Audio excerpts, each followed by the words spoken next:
Welcome to SmokeHouseStudios.net. The in-studio broadcast feed is now live.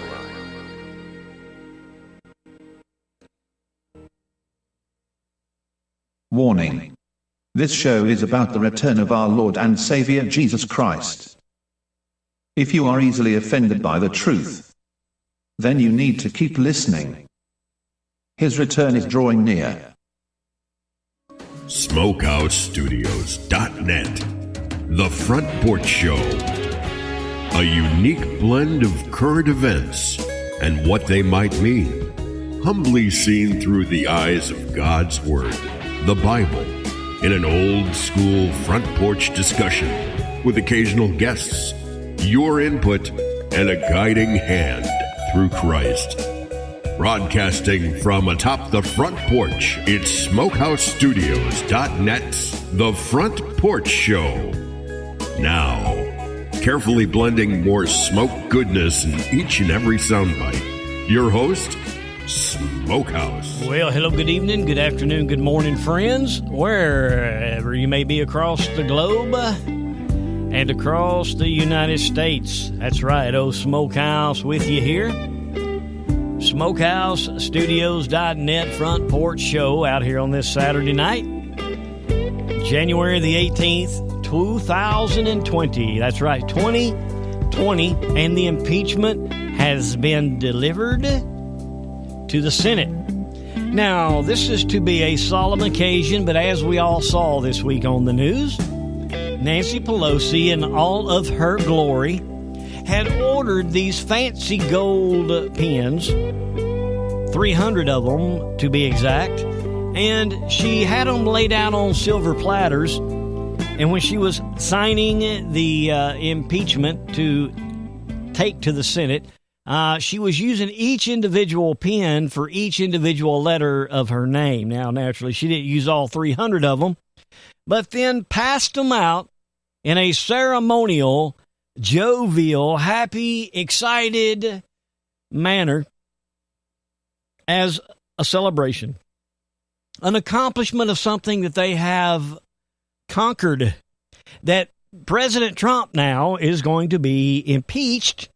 And for the rest of you, well, that's just too bad. So the impeachment has been delivered to the Senate, and all of the characters that will be playing the role in the Senate have all now been sworn in, and the trial begins on Tuesday.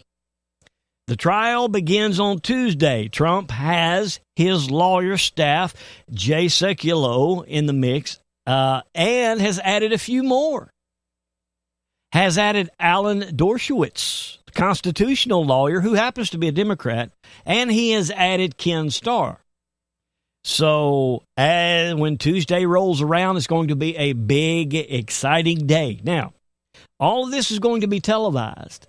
The Democrats are still trying to run the show, and whether or not the senators allow them to continue this charade as calling witnesses, we don't know. But Trump now has the right to defend himself in this Senate trial, which he will do, and he can call whoever, whatever witness he so chooses, because the ball is in his court now. The House has lost full control of this impeachment, and this is important because now they know that they have nothing. The Senate is either going to allow this to go completely through the process and then all of the evidence be laid out and the corrupt be shown for who they are, or the Senate is just merely going to decide to kick it out. We'll have to wait and see what transpires.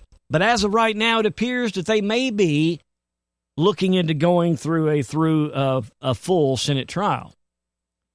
So with that being said, the Democrats know this is going to die on the vine either way it goes. There has got to be something else.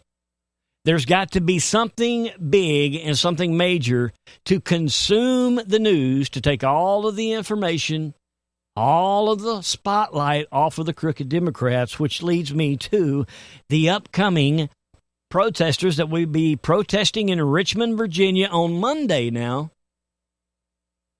They're going to be protesting the day before the impeachment trial starts. Thousands upon thousands of Virginians are going to the state capitol in a protest against the state legislature passing these anti-constitutional gun laws to disarm the citizens of Virginia. And in this rally, Antifa, white supremacy, the Nazis, all of them will be there in protest against this, against the pro-Second Amendment people there to protest. Now, we're going to get into all of the details of that. We've got breaking information that's coming. We're going to talk about that in a little bit. But, folks, this week, outside of everything else that's been going on, Trump has been kicking field goals right between the uprights. And we're going to go over all of the good things Trump has still been able to acquire and get done aside from this Democrat charade. So that is on the good news. Trump knows about this act of Virginia to take away the Second Amendment rights of all these people. But friends, where we're going to open up this morning, we're going to go back into the book of Haggai and in the book of Hebrews. The title of tonight's program is titled Gulag, and we're going to talk about what that's about.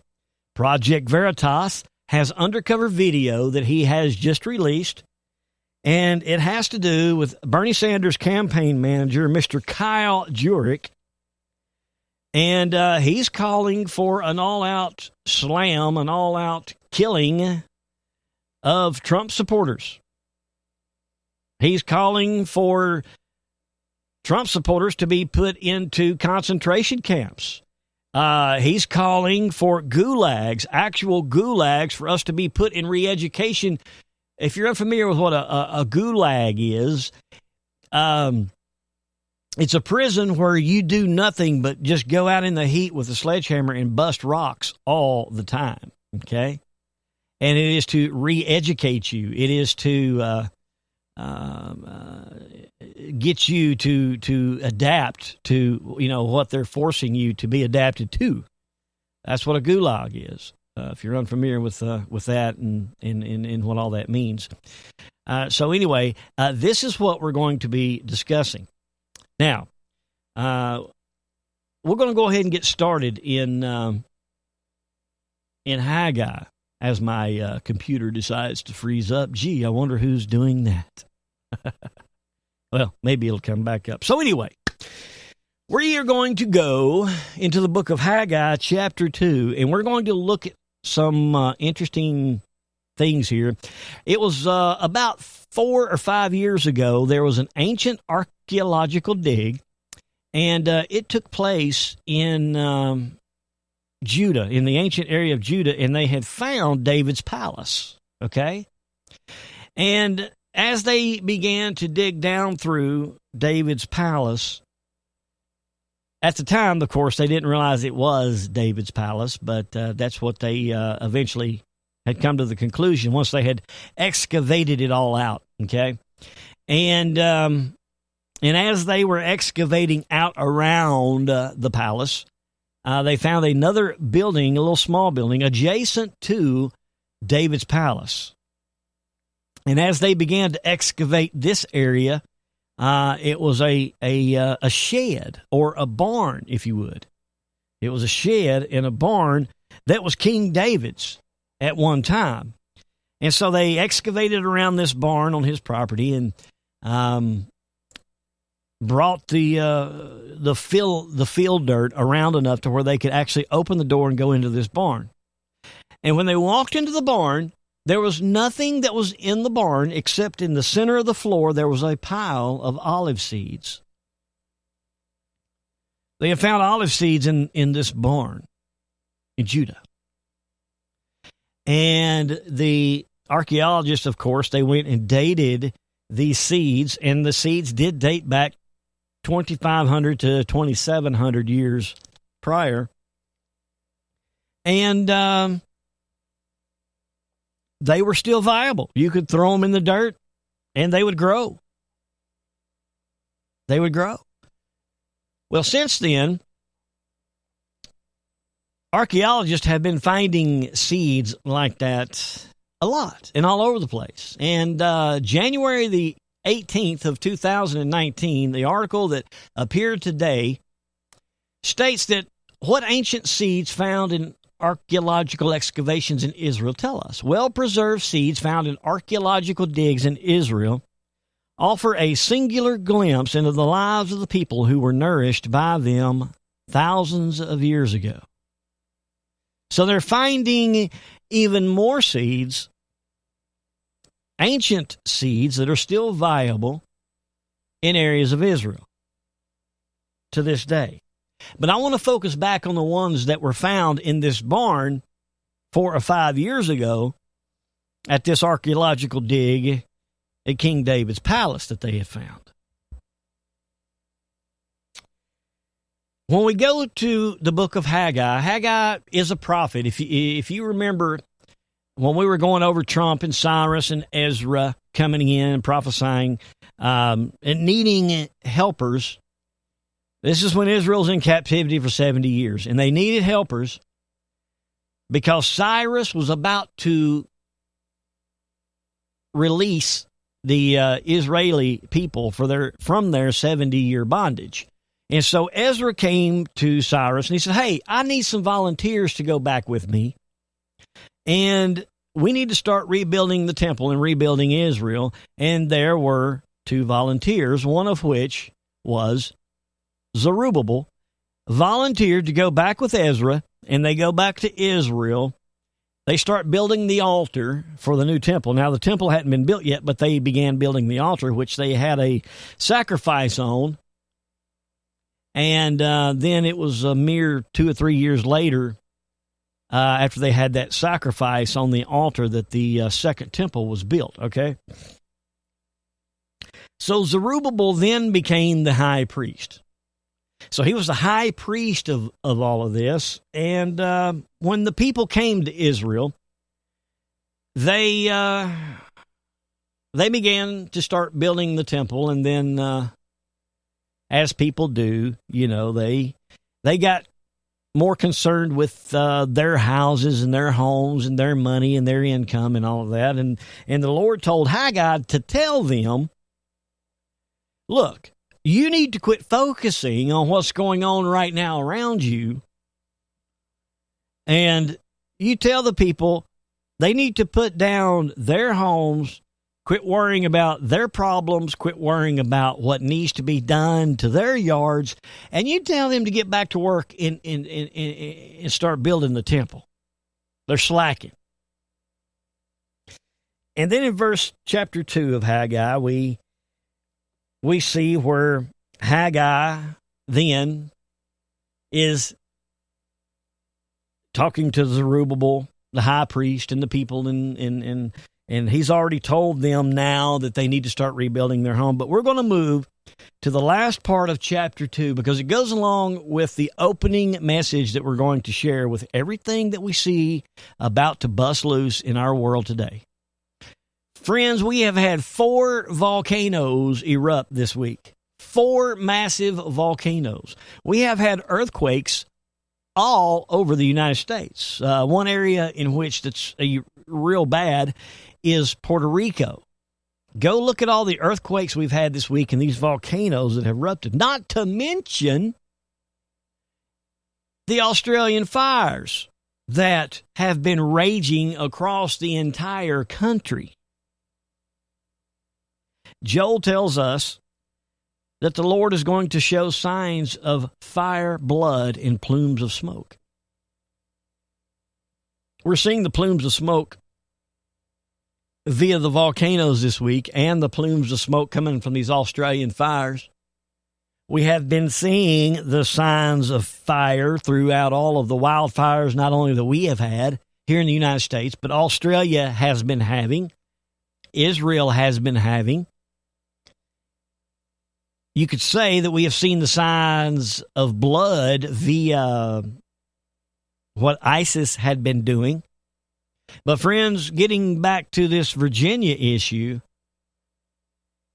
if this thing escalates like it's appearing that it possibly could, And I'm not saying that Monday any type of civil unrest will break out, but I'm saying this will be the fuse that is lit and could start a volley of situations that will continually cascade down this slippery slope to where we could start seeing blood in our streets in the coming months.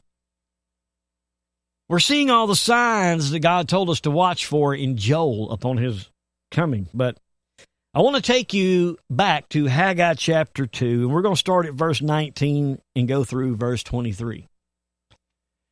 Haggai asked an interesting question in verse 19. He said, "Is the seed yet still in the barn?" Let me back up to verse 17, if you would. "I smote you with the blasting and with mildew and with hail in the laborers of your hands. Yet ye turn not to me, saith the Lord." What have we been reading in Amos? Amos chapter 4, "I send rain on one side of the land and drought on the other. I make one belly full in one area and hungry in the other. I make it rain in one area, drought in the other. I have plenty of food in one area and then famine in the other." All of these things that Amos tells us, God is asking the question, and then, "But yet you do not return to me." Friends, the reason that we are seeing these things happen in one area and not in the other, God told us not only in Amos, but here in Haggai.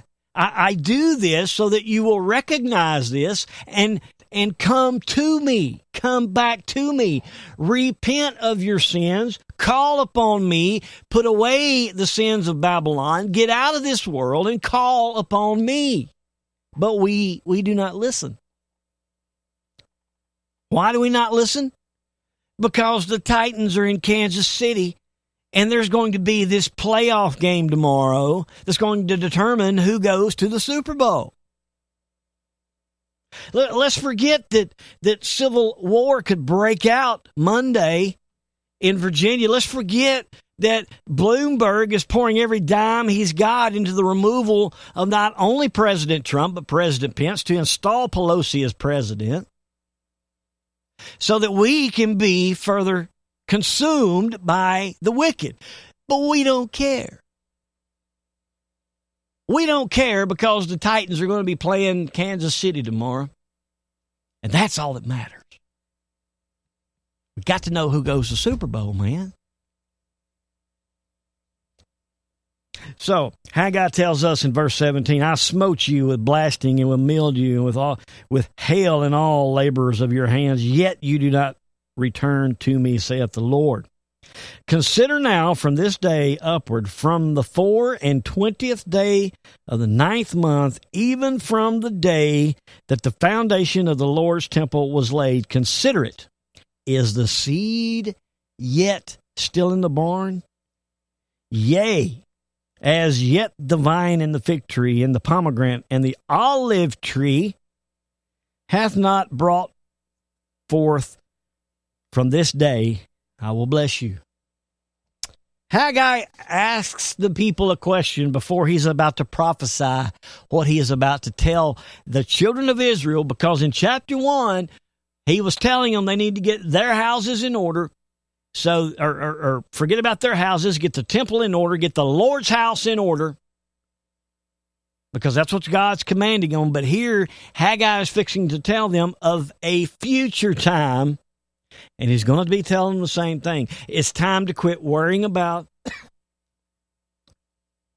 your landscaping. It's time to quit worrying about who's going to the Super Bowl. It's time to quit worrying about who's going to win the award on the Grammys. It's time to quit worrying about which artist is coming in concert. We need to put that away, and we need to start focusing on God and start rebuilding his house in these last days. And Haggai, before he goes into this prophecy, he asked a question to prove a point. He said, "Are the seeds yet still in the barn?" And listen at the seeds that he mentioned.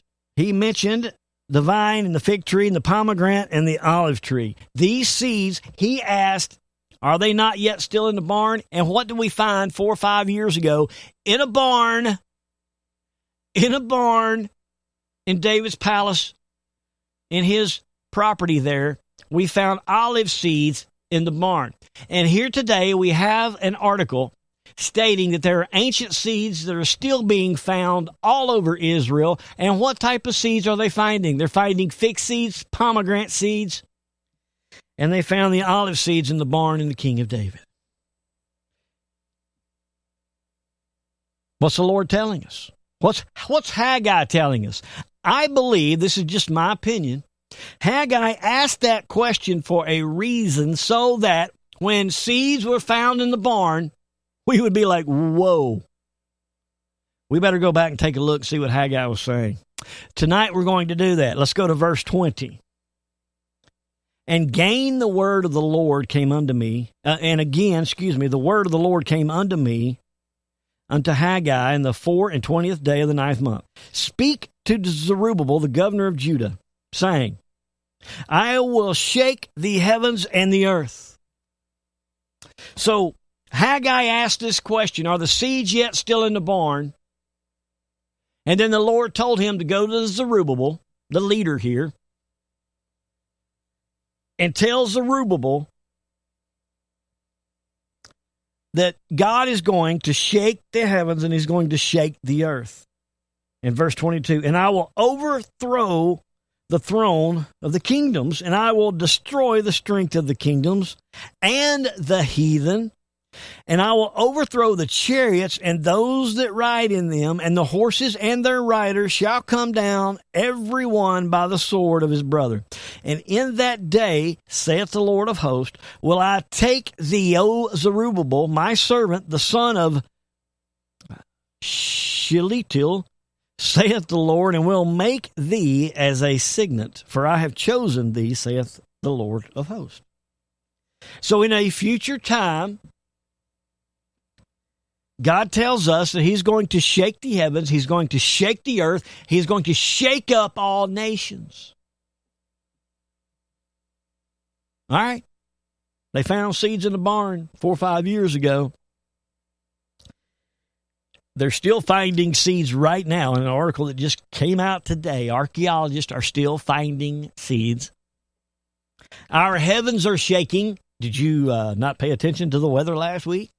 What about the weather over Christmas? Yeah, Greg, it's global warming, man. That's what the scientists are telling you. What about all these tornadoes we've been having this past winter? What about all of these windstorms? Sister Jamie up in England, right there off the coast of Southampton, has been sending me photograph after photograph after photograph of 100-mile-an-hour winds whipping across the nation of England. It looked to be 10, 15-foot waves, man, coming over the wall into her area. Waves coming off of the Great Lakes over into Milwaukee we talked about a few weeks ago. Seas and the waves are roaring, the earthquakes.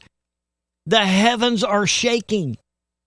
The earth is shaking, and the nations now are beginning to shake. And I think it's America's turn next week. It's going to begin. It's already beginning. So how can we confirm this? Well, Greg, that's the Old Testament, man. Well, let's go to the New Testament. Let me take you over to Hebrews chapter 12. We'll start at verse 24.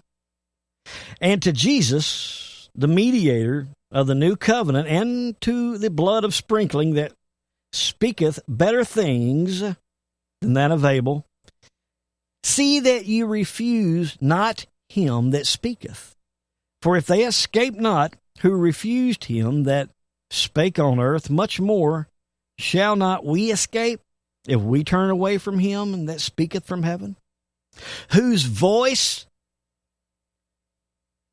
then shook the earth, but now he hath promised, saying, yet once more I shake not the earth only, but also the heaven. And this word, yet once more, signifieth the removing of things that are shaken as the things that are made, that those things which cannot be shaken may remain. Wherefore, we're receiving a kingdom which cannot be moved. Let us have grace whereby we may serve God acceptably with reverence and godly fear, for our God is a consuming fire. This is where we get the phrase or the saying we say today, that everything that can be shaken will be shaken. And what God is telling us here, He told us in the Old Testament in Haggai. Haggai was prophesying a future time by asking us, are the seeds yet still in the barn? Hey, when you find the seeds in the barn, you know what I'm telling you on this day is true. God's going to shake the heavens. He's going to shake the earth. He's going to shake up all nations. He's telling us right here in Hebrews that He is going to speak and His voice is going to shake the heavens. His voice is going to shake the earth. And everything that can be shaken will be shaken. That those things which cannot be shaken may remain. What's He talking about? Why are we staring down the loaded gun? Why are we looking down the double barrel of a shaking from all four corners of the earth? Why is Iran in the United States about to get into it? Why is Prince Charles, for the first time in his entire life, going to Israel? We'll get to that later. Why is this mad dash to get Trump and Netanyahu out of power? Why now is the deep state going for the scorched earth mentality and strip every right that we've ever had away from us? Even with Trump as president, with a Republican president and a Republican-based Senate, how are they able to get away with this? Why? Because God told us He is going to allow everything that can be shaken to be shaken. Because there's one thing that will not be shaken, and that is His Word. That is the believers. Those who stand and oak on the Word of God, we know that this is coming. And when we see these things happening, we need to rejoice. We need to look up because our redemption draws. Yeah, it's going to be hard times, people. Yeah. As my dad always says, we're probably going to have to drink water out of a hoof print. A hoof print. To our English neighbors across the pond, a hoof print is something that's made when an animal steps in the mud. I'm just kidding with you, girl. But anyway, there's coming a shaking, and it has to happen. What have we said all along about the parable of the parable of the harvest, of the wheat harvest? First thing that happens in a wheat harvest is you have to separate the tare from the wheat. And the tare looks identical to the wheat from the time it starts growing, but the tare is poisonous, and it looks just like the wheat as it grows. But once it matures, it starts turning a different color than the wheat, and it turns brown, and it's poisonous. If you eat it, it'll make you sick. If you eat enough, it'll kill you. And so when you go to harvest the wheat, the first thing you have to do is separate that tare from the wheat. And what have we been going through since 2008 when Obama became president? We have been seeing a division in our societies, not only in America, but globally. Call it right or left. You call it good or evil. You call it communist, capitalist. You call it whatever you want. We have been seeing a division. Well, long before then, but the most notable time, 2008 up until now. And look how volatile it is now, the division. Second stage of the wheat harvest is the wheat has to be shaken vigorously. Why? That way it can remove the residual chaff and the residual dust of the tear that has fallen on it. You've got to shake the wheat vigorously to remove all of the trash off of it. And then the third stage is, once the shaking has been done, the wheat is clean and ready to be thrown amongst the good wheat. And the tares are thrown to the side, and they are bundled up, and they are burned in a flame. They are burned in fire. We've been going through the division, people. And now comes the shaking. So my question to you, prophet after prophet has told us the same thing. Isaiah or Haggai made his point by saying, are the seeds yet still in the barn? I mean, you can interpret that verse however you want. I choose to interpret it by its literal question. Because we found the seeds in the barn, and now we're seeing everything Haggai prophesied would happen. Shaking of the earth, shaking of the heavens. And Hebrews tells us that God is going to do this. He's going to shake everything that can be shaken, because there's one thing that he knows that will not be shaken. And that's his word. So, as we get into the program tonight, and we're going to lay out some very important things of the shaking that's coming, you need to make a decision. Am I going to be shook when the shaking happens, or am I going to be standing in oak? Am I going to be standing in oak when this shaking occurs? Well, see, the question is yours, friends. It's yours. You have to make the decision. We can't. You can either believe it's coming, or, but that you're just going to have to take it up with God. You're going to have to take it up with God. And I don't know why. Friends, I apologize. I don't know why our break music is not kicking in, man. Ain't that something? You try to do everything 100% right, and we have no break music. Wow. Okay. Well, let's bring Brother Chuck on. That's a good timing. Chuck, how you doing there, old bud? Doing pretty good, man. How you been doing? I need you to rescue me for about a minute or two. Right now? Yeah, right now. Okay. Let me give us your take on all this. Let me go digging through and find out what my audio issue is. All right. My phone kind of messed up on me right before I got on here, so a few minutes before, I'm not sure exactly what you were talking about. Right now.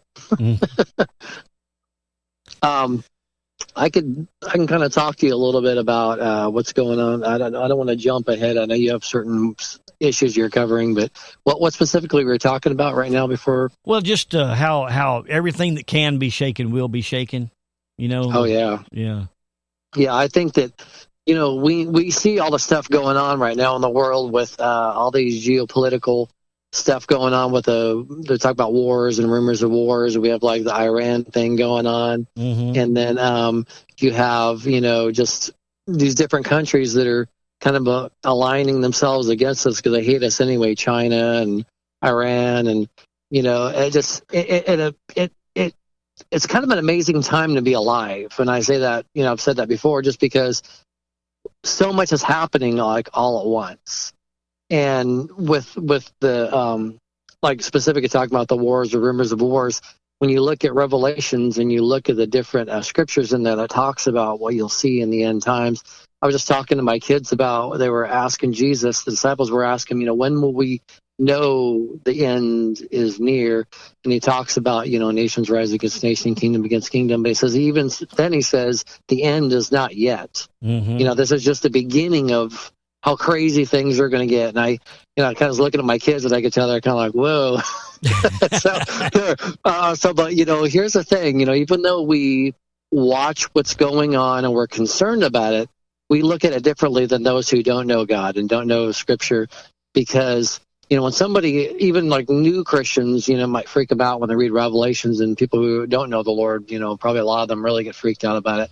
But we know that God is still, I always tell them, I always remind them, God is still in control. Mm-hmm. And so even though we're concerned, we're not fearful or anxious. We should be fearful or anxious because we know that God, he always warns us what's going to happen before it happens. That way we don't freak out in panic and fear and those skies falling. Right. Let's get, 10,000 pounds of grain stored up and shoot anybody that comes to get it. It's we don't look at things like that. You should still prepare, but at the same time, the Lord wants us to share with people, and we don't have this mentality of hoard and shoot everybody that needs something that it's not yours, it's mine.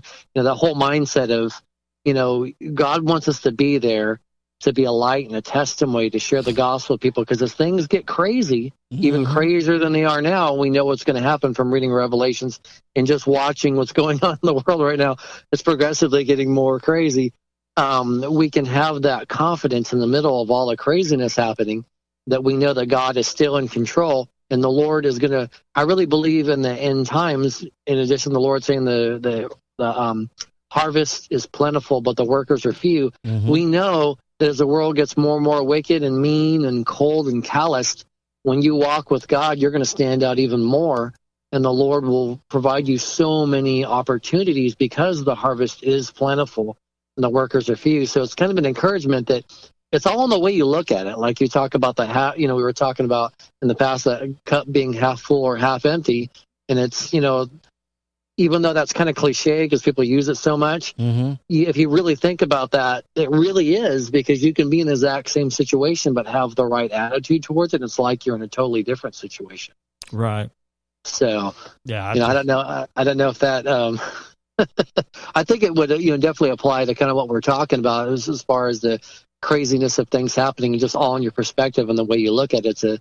It's in a very exciting time because there's going to be lots of opportunities to share with people. So that's kind of that's why I can be excited about it. People go, are you excited? Are you sick or what? But it's because they don't understand our view and how we look at it so much different. Mm-hmm. Well, what's your take on the things going on in Virginia now? Service is provided by freeconferencecall.com. There is one host and one participant in this conference. All participants are muted, and they can unmute themselves. Okay, we get it. We get it. I'm trying to think, but that's throwing me out so much I couldn't just start talking yet. I mean, my goodness. She pretty much covered the whole thing. I don't even need to say anything now. It's I kind of have mixed kind of feelings about what's going on. I've been hearing different types of things, with false flag, possibilities, and then I just look at it. It just kind of, obviously it doesn't surprise us just because we know what's going on in the world, but at the same time, I'm kind of somewhat surprised that stuff like this is able to gain as much traction as it has to even get to the point where we're watching this kind of stuff happen with the Second Amendment, because that's why I was telling people, I was talking about how I was watching or listening to Alex Jones rather, and there was a state police officer that came on there and talked about how frustrated he was that more people weren't doing something to stop this from happening, this law, right? That's about to go through. And he said, and I was really surprised because he said that he would take the guns from people, like he pulled somebody over and they had this particular type of gun, the AR-15 or whatever, anything kind of like that, high magazine, gun, that he, would follow the law and take the gun from them. Right. And I shook my head and just said, man, this guy's kind of signed his own death warrant. Well, he has, because the moment he does that, they're not going to do it. And really, people would be justified in taking action against them for him doing that, because he's disobeying the Constitution. So he took a constitutional law? Yeah, he's allowing that law, the bogus law, to take the priority in his heart and his mind. And it's just really unfortunate. I hate that for him, that he's kind of gone down that path. And pretty much anybody else that does that, they're kind of signing their death warrant. Mm-hmm. So I hate to say that because, somebody goes to grab your gun, it might as well just be somebody walking off the thing and trying to grab your gun to shoot you. It doesn't matter if they got a uniform on or not. It's like, right, kind of crazy, man. I hate that because I really respect law enforcement. Mm-hmm. But when they set themselves against you, it's like somebody coming to your house to remove your kid. It doesn't matter what kind of uniform they have on. If they illegally do that, you're going to stop them whatever way you need to. That's right. It's unfortunate, but that's just the fact of life. and that's what they want to do. So yeah, this is where we're headed, friends. All right. Yeah. Sorry about that little glitch. Thank you, Chuck, for helping us through that little. Sure, man. Faux pas. I'm the king of rabbit holes, so I can do that. You are. You are the king of rabbit holes. And we'll get this thing back on the tracks, man. The devil's trying to block what we're doing here, and we're not going to let him do it tonight. So, Amen. friends, we're going to let Mike Adams share with you some information that he just broke this week, and we'll be right back after this. Smokehouse. To talk to Smokehouse, dial 712-770-3857. That number once again is 712-770-3857. Then dial 252-380, followed by the pound sign. Call in to join the show. SmokehouseStudios.net. God is among us. The door to the ark is slamming shut.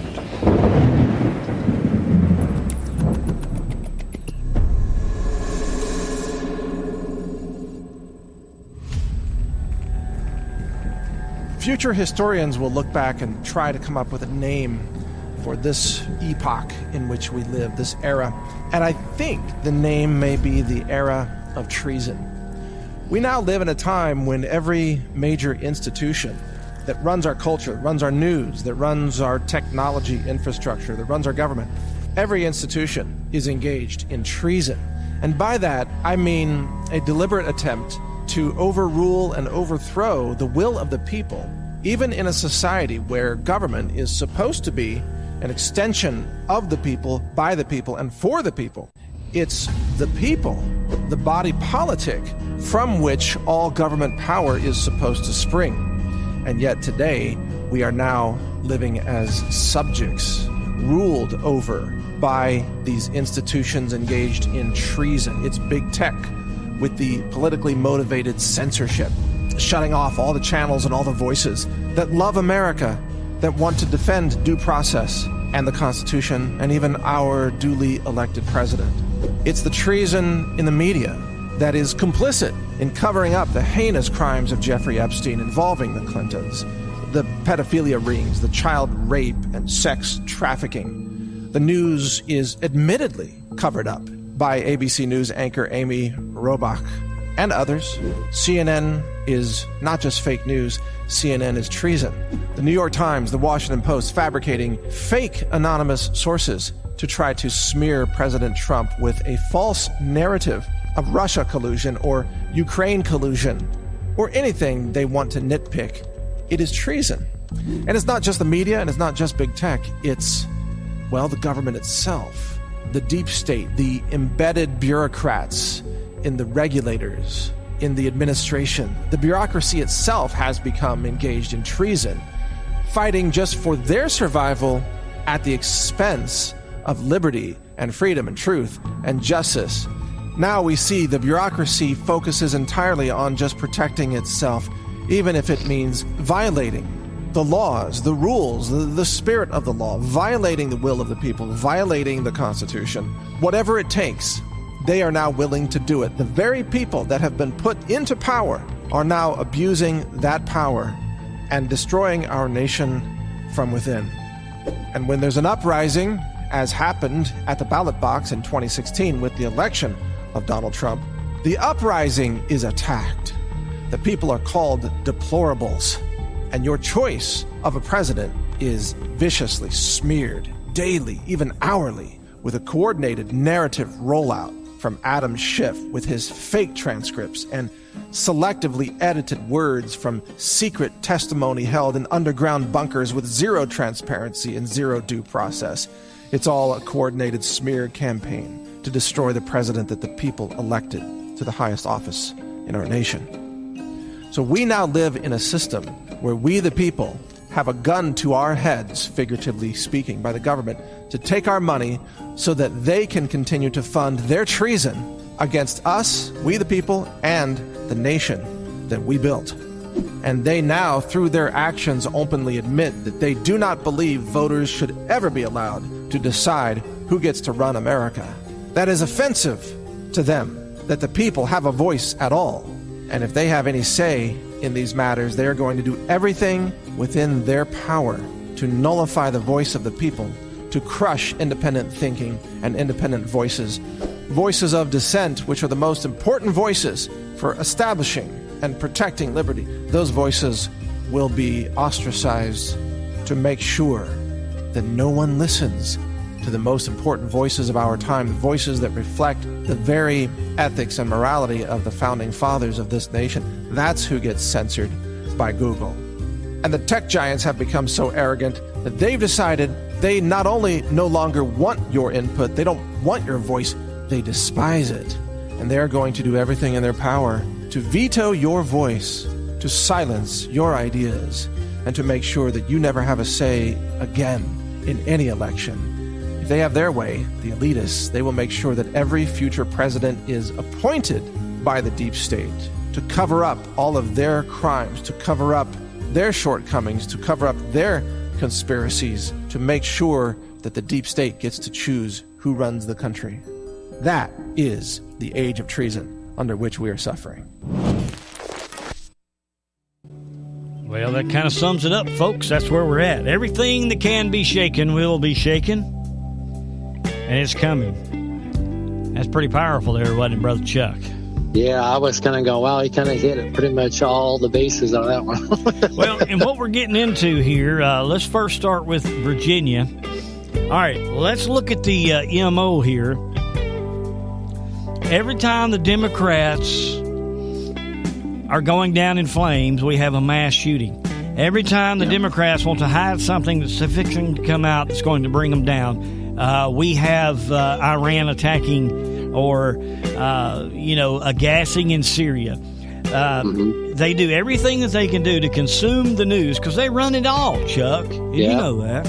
Yep. And so here we have the impeachment proceedings beginning on Tuesday, which is going to expose all of the crooked corrupt, or it's going to begin to do it. So they need to take attention away from that. We have this Second Amendment protest, those that are protesting the government of Virginia, taking away your Second Amendment right. And I have just been getting flooded with messages. I bet. From all kinds of people. A few of the latest, coming from everywhere. Yeah. But let me share with you. This was from Tom DeWeese. He tweeted that he is in Richmond right now. This was just today. Okay. He's in Richmond, and he just received information from a very reliable source concerning Monday's rally against legislators' gun grab. That Antifa, they have rented 7 buses to bring in their thugs to cause trouble. The report says that they will be wearing MAGA hats and wearing NRA garb, and they will pretend to be pro-gun people. Meanwhile, others posing as Democrats holding anti-gun signs will stand on the side. Wow. The Antifa thugs, pretending to be pro-gun, will attack the sign holders, making it look like the pro-gun people have started violence. This is the plan, so if you are attending the rally, be very aware and be very careful. Yep. They're going to try to start some sort of chaos there and blame it, of course, on the Second Amendment, on the protesters and all of that. Now, it's okay, Chuck. It's okay when Antifa can protest in their little liberal cities and bust out all the windows and burn down all the buildings and burn the cop cars. Well, you can't arrest them punching innocent elderly people. You can't arrest them because that's their freedom of speech. Right. But, you let actual rights that's being taken from American citizens and then American citizens going to peacefully protest, you can't do that. We've got to make you look bad. Well, up in, let me tell you what's going on, 100 miles north of Richmond. They just put out in the classifieds, there's a website. This lady's going to tell you about it. They're looking for crisis actors on January the 14th. They're going to pay you $250 a day plus $50 expenses to be a crisis actor. And she tells us what's all in it. Here we go. Call out for crisis actors in Virginia. Thank you for tuning in to Hard News TV 2. I'm your host, Terry Lynn, and this is the channel where truth is like archaeology, and every day we're digging for it. Today is January 16th, 2020, and we know everything that's about to go down in Virginia with the governor declaring a state of emergency, and he's saying white supremacists are coming there to cause trouble, and, you know, it's about to get really bad with all the gun confiscation laws. Well, while all this is going on, Virginia is for Lovers, film.virginia.org. I'm going to leave the link to this so you can go look at it online for yourself.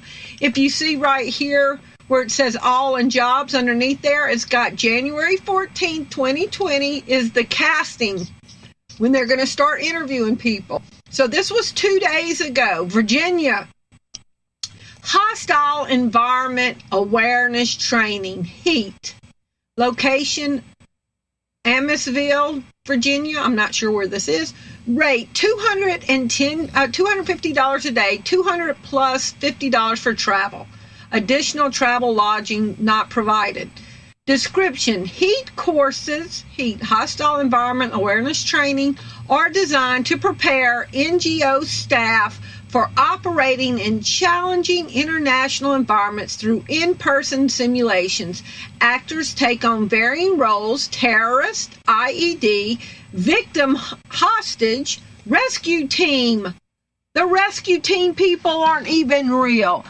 Throughout each workshop, the work can be intense, both physically and mentally, but also very rewarding. Okay? And every single time there's been a massive event, there's been a call out for crisis actors. So there you go, Chuck. What have we seen with Sandy Hook and the shooting out in Colorado and Aurora at the movie theater? They always hold drills. They always hold this before a major event takes place. You know what pops into my head, too, is I think about just how people are getting so wore out by all these things that are happening, like all these different shootings. And I think it's interesting because we know that people, they've got multi-pronged reasons for what they're doing, different ideas of their goals that they want to accomplish through this.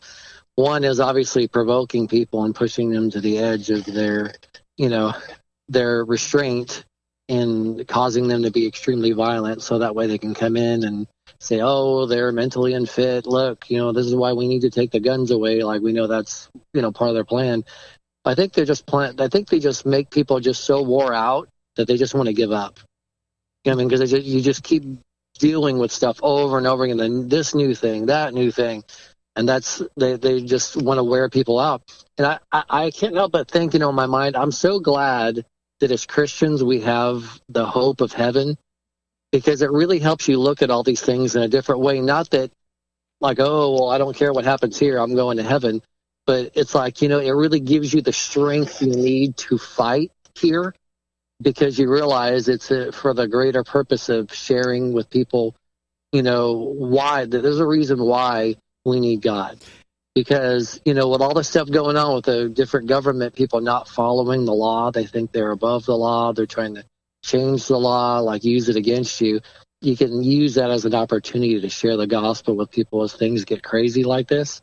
So I'm very thankful for that. Like when you talked about that, I just really maybe, when you're talking about these different, like with the crisis actor thing and just all the drama that they try to bring forward to try to wear people out and confuse them. I'm so grateful that we can be a witness and testimony, and I pray that God gives the law enforcement there that are following the Constitution wisdom to see who's who when these bad people come in. Well, this is what he's talking about. He says that It's the significant, the removing of things that are shaken as of things that are made. So all of this shaking is going to happen. It's going to have to remove all of the material things, the things that are made, that those things which cannot be shaken may remain. So, this shaking that's coming, it's got to happen. So that which can't be shaken, which is the strength, the body of Christ, can remain, and then we will be able to share then the Word of God. Wow. So that's cool. Now, this leads me to something interesting. I covered it when I first opened up. Let's take a listen to this, and I'm going to add a little bit more into this. As a student of American history, people are going to be studying this for a long time. Just the ceremony of it, walking over, delivering the articles of impeachment. This is history, Nia. This is history unfolding. There's a sacramental quality to this. There's a ritual. I'm so glad Chris used the word ritual, because that's the word that has been stuck in my head about this all day today. There is something almost religious to it. There is something spiritual. There's something religious to this ceremony that Nancy Pelosi did, Chuck, in marching the articles of impeachment. Now, this is the liberal media. I know it. Let's listen to it one more time. Okay, this is they're saying this is a ceremony. It's a ritual. Listen. As a student of American history, people are going to be studying this for a long time. Just the ceremony of it, walking over, delivering the articles of impeachment. This is history. Nia, this is history unfolding. There's a sacramental quality to this. There's a ritual. I'm so glad Chris used the word ritual, because that's the word that has been stuck in my head about this all day today. There is something almost religious to it. But I mean, think about it, Chuck. I mean, if they are, I mean, we know that they're in scorched earth mode. Yeah. And they're going to do whatever it takes to hang on to that thin thread of power. Right. And although people thought Pelosi was just gloating with her gold pens and making a spectacle of all this and then marching the impeachment over to Trump. Right. Was this more than just trying to exalt oneself? Was this? I think. Go ahead. Was this an actual spiritual satanic ritual ceremony that they performed before they unleash holy hell on us? Yeah, well, that's a good possibility. That it's interesting because I won't detract from what you're saying. I'm talking about Pelosi. You remember when she was talking about the president and she said, "Oh, I pray for the president." Remember she was saying that? Mm-hmm. And then and almost in the same breath she goes, "Watch yourself. Don't do that to me. Watch yourself." I was like, gosh, it's like so evident, right? Almost in the same breath, I pray for the president. Watch yourself. Like she threatens him right after saying she prays him. It's like, oh, okay. I can imagine what your prayers consist of. Well, exactly. Well, let me share this with you. Russiagate was fake. Spygate was real. Tweeted, and I'd like to thank you, Sherry, for sending me this because this is interesting. So let's step away from kind of the bad things that's about to bust loose. Let's look at this. Let's sum up the last 3 days in case you were busy and you weren't paying attention. Number one, General Flynn, he files to withdraw his guilty plea, and then his defense counsel, Sidney Powell, makes a new filing clearly demonstrating lead prosecutor Brandon Van Grack engaging in misconduct. Now, with this being stated, with him now withdrawing his guilty plea, I believe it's the 27th. They've got till the 27th. Basically, this is going to cause the prosecutors now to prove why he is guilty. And they're not going to be able to do that because the evidence is simply not there. So by the 27th, General Flynn will probably go completely free. Number two, as part of a sudden damage control cycle, the New York Times publishes a story revealing that fired FBI Director James Comey is under investigation by the DOJ for year-old criminal leaks to the news media back in 2017. Okay, so this comes out. Now, number three, Trump waits until after the Democrats vote to send the impeachment articles to the Senate, until after all the House impeachment managers were selected, until after Chief Justice John Roberts starts the trial by swearing all the senators in to unveil his full defense team. Because, after all were sworn in, he then comes out with Kenneth Starr and Alan Dershowitz. heavy hitters. And, like I said at the beginning, Dershowitz, he's a Democrat, but he's saying this whole thing is unconstitutional. Now, here we go. Number 4, the star witness of the Democrats. We've got new evidence. That's their tactic. We've got new evidence. Has already walked back his claims about talking to Trump or knowing Trump or speaking to Trump about Ukraine or Marie Yovanovitch.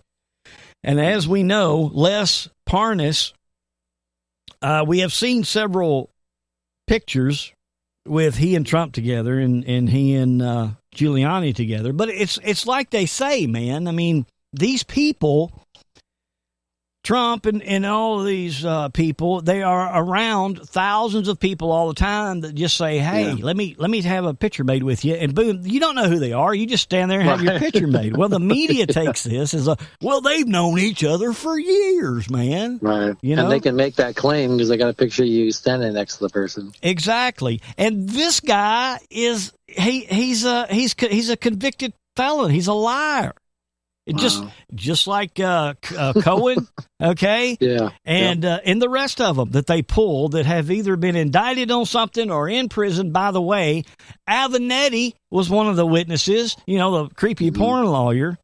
Yeah. And I just got word yesterday, I believe it was Tucker Carlson that told me this, that Avenatti is going to be moved into the same prison now. I guess he's there now. Yeah, the same cell. I don't know about the same cell, but in the same area, the same prison that Jeffrey Epstein committed suicide. So we need to look for another suicided person, possibly.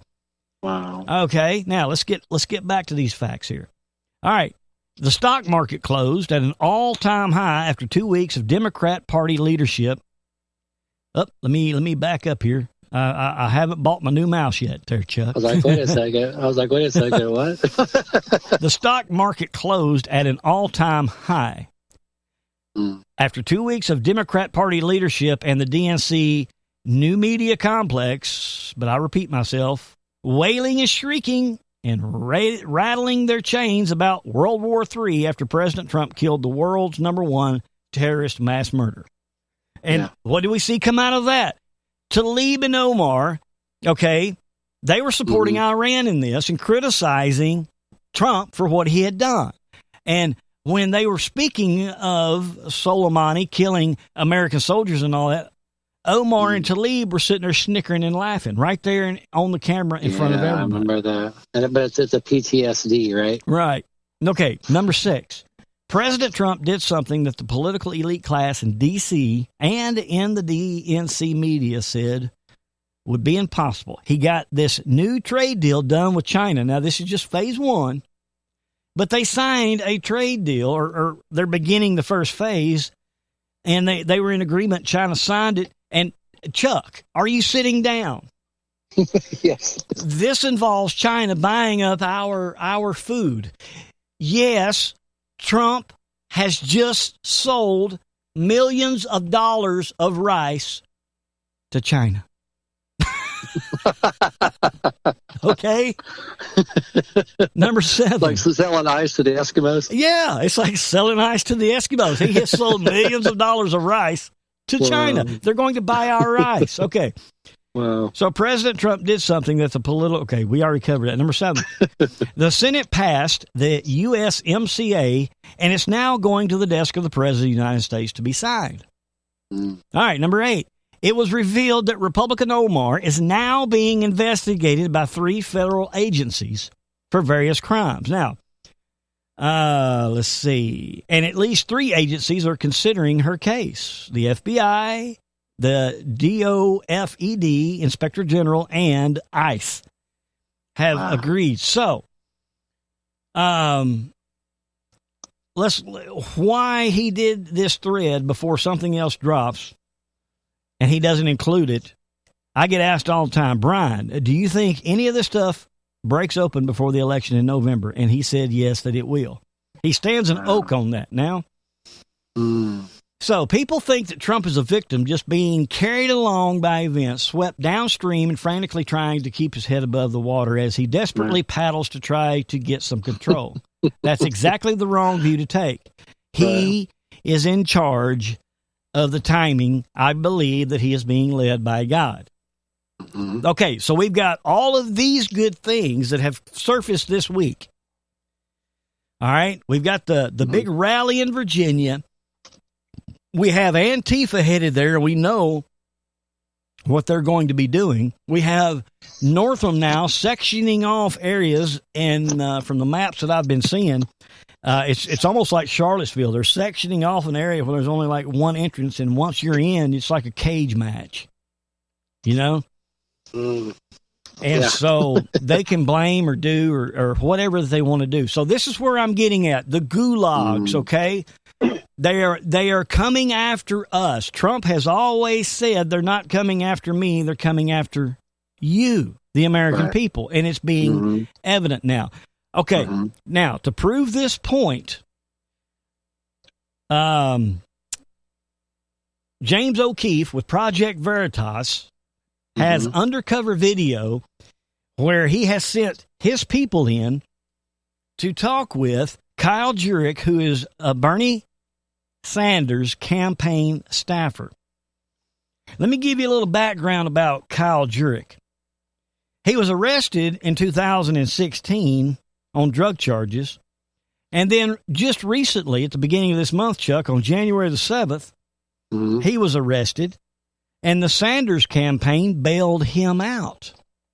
Oh, wow.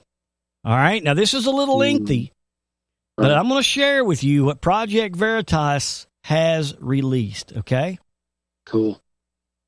Tuesday, we met Bernie Sanders campaign staffer Kyle Jurek, an extreme radical who has been paid more than $10,000 for his campaign work.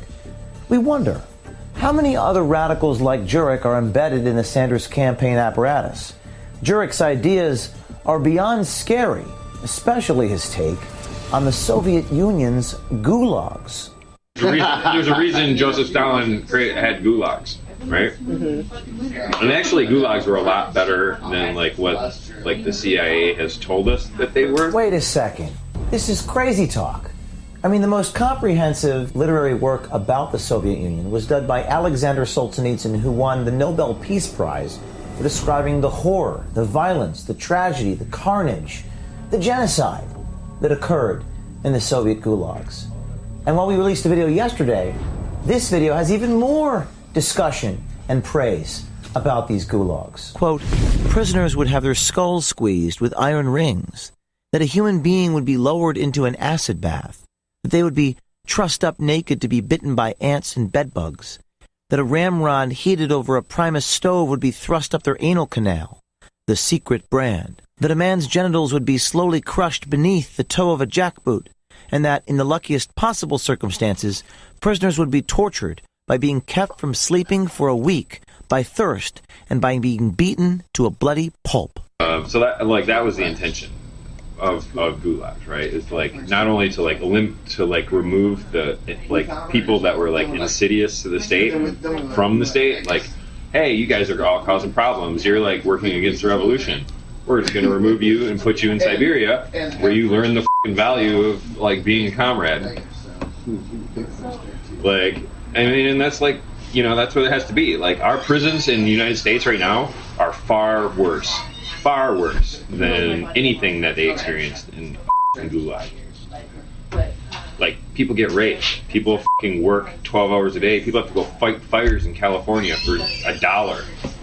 You know what I mean? That's f***ed up. That's super f***ed up. Yeah. The Soviet Union didn't do that shit. You're not gonna get Bernie to say gulags, but I'm all aboard for gulags. I feel as though there needs to be re-education for a significant portion of our society. I think he is too. I mean, but you can't, running for president in the United States, you can't say anything like that, right? Well, and then, like you said, I mean, if people don't want to get on board, it's, you were saying that the gulags are better than whatever. Putting them against the wall. Yeah. And the alternative, instead of like trying to like re-educate these people and put them back into society, the only other alternative is to you know what I mean? Bernie Sanders calls himself a democratic socialist, but Jurek says he is more a communist than a democratic socialist, and he's proud of it.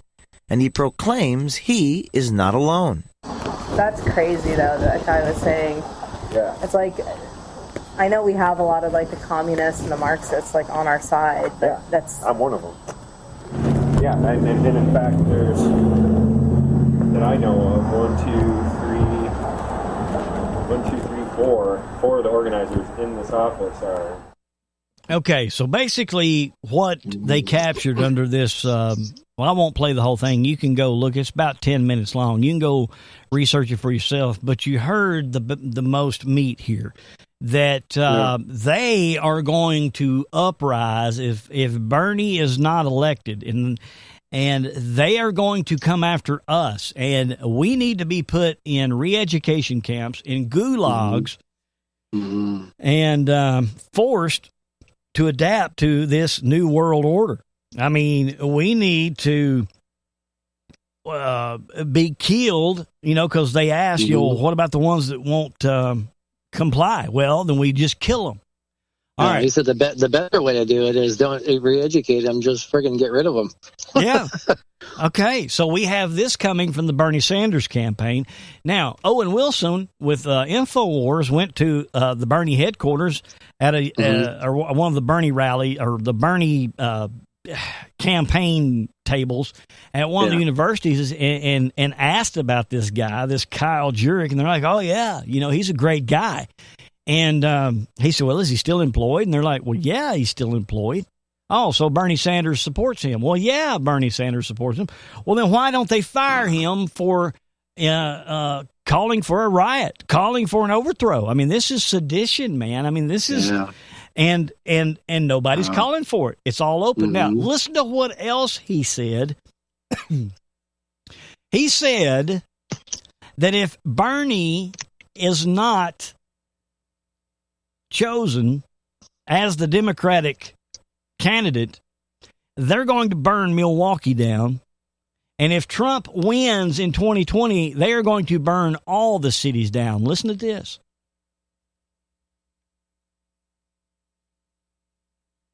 Okay. Bernie doesn't get the nomination, or it goes to the second round at the DNC convention, Milwaukee will burn.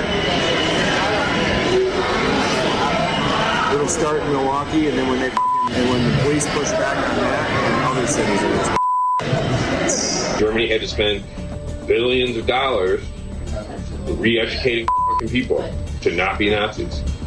Yeah. Like, we're probably going to have to do the same thing here. And that's kind of what Bernie's like, hey, free education for everybody, because we're going to have to teach you not to be a Nazi. Okay, I know that was hard to hear, but trust me, he said that Milwaukee is going to burn if Bernie is not chosen as a candidate.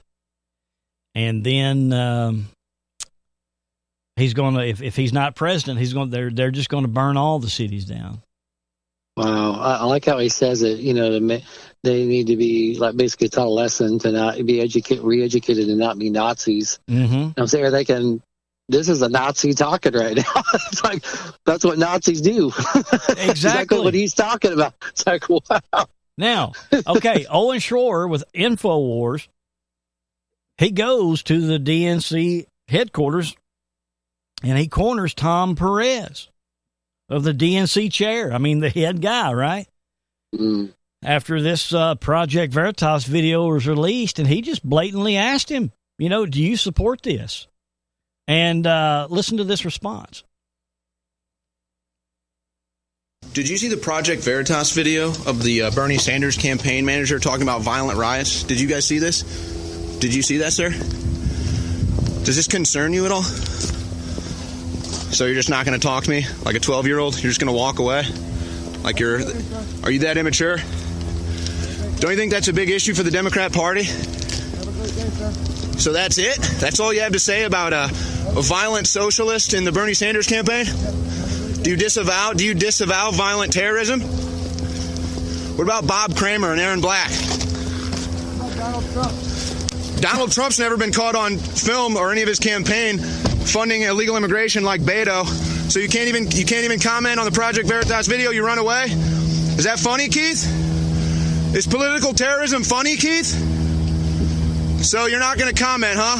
So another coward Democrat that runs from media can't answer a single question and then says, "Oh, but what about Trump?"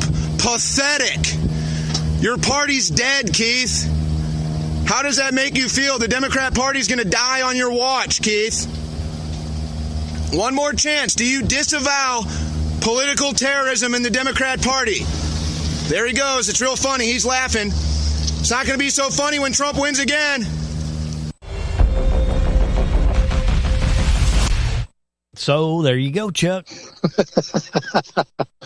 Pretty crazy stuff, man. These people, the crazy part is, and we kind of know it, these people don't want to do the right thing. They're not even concerned about answering questions, because then it will be so obvious to everybody that they really don't care about doing the right thing.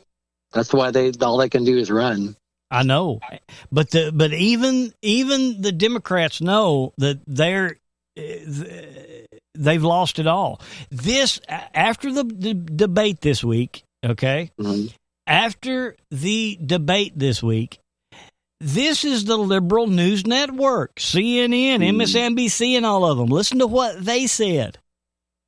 You don't become champion by just saying, "I'll get by this round." You got to take the title. And I didn't see anybody on the stage last night or in the ring that really said, "I'm taking charge.